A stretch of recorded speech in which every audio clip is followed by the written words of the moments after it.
Bonjour! Hi! This is a summary version of a stream that happened on Twitch on June 5th. It was stream 102 and it was about a new application that was just getting started. So it was the Tiny Blazor admin. So this is a .NET Core application in WebAssembly that we'll be using for managing all the short URL generated by AZ URL Shortener, another project I did on that stream.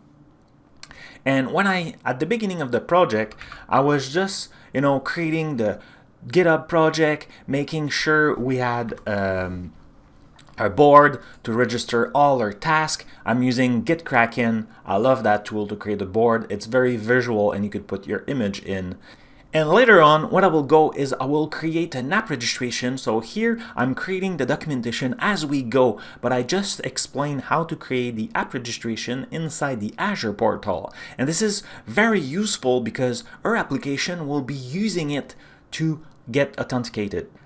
As you can see, we had a lot of fun, and all along people were playing with Penguin Parachute, a game that InstaFluff did.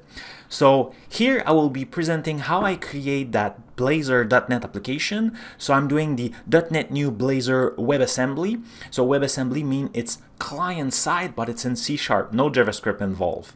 And I'm using, it's very important, the part that is important here, I'm using the authentication single org. And I'm passing the client ID and the tenant ID that we just create from the app registration.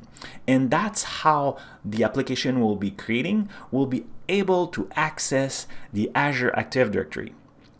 Of course, again, this is all done manually for now. In the future, we'll have everything automated, so you could be deploying that app very easily.